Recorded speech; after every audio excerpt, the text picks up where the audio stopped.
Clara turned away from the sunset when she heard the soft chimes of her doorbell. No one ever rang her doorbell.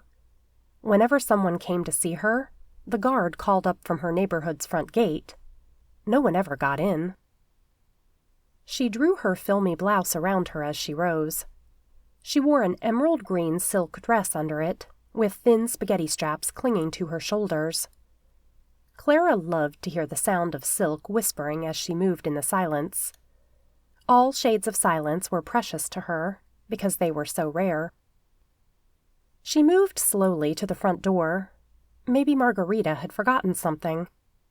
Clara fumbled with the locks and swung open the heavy mahogany door. The marketing VP stood on her porch. He was dressed in light chinos and a navy blue blazer. The suit from the office was gone.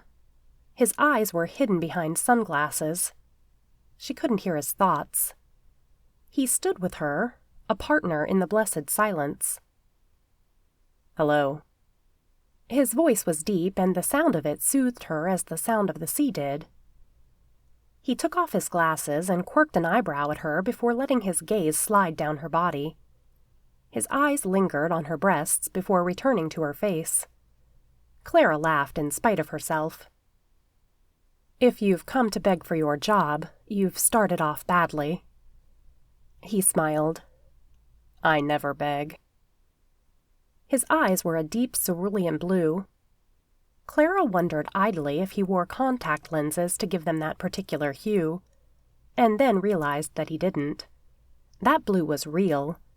He watched her in silence. "How did you get past the gate?" "I drove through it." Clara spoke quietly, keeping her voice low. "Well, you can drive back through it."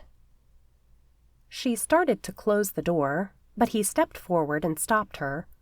To her surprise, she let him. "I'll drive back through it after I come in for a drink, and we talk." "We have nothing to say." "I do." He pushed past her gently. She couldn't believe his audacity. He stepped into her foyer and looked up at the skylight above his head. The stars were coming out in the dark blue sky, and when Clara looked up too, she saw that the night sky was the exact shade of his eyes. Clara closed the door again and locked it.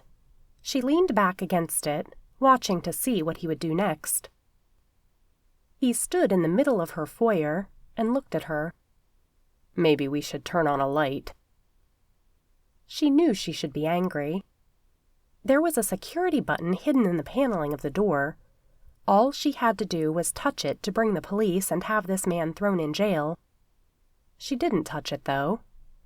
Instead, she kept looking at him. Clara was surprised at herself. She wasn't even annoyed. The VP watched her quietly, saying nothing, as if waiting for her to pass judgment. For some reason, Clara felt oddly safe with him, at ease in a way she never was with other people. There was an elusive quality to his confidence that reminded her of herself. Clara tried again to look into his mind. It wasn't blank. It was a heavy door, locked against her. He smiled, and suddenly she remembered the last time she'd felt this at ease with another human being. It had been with her Aunt April. At noon, on her 12th birthday, the last time she'd ever seen her.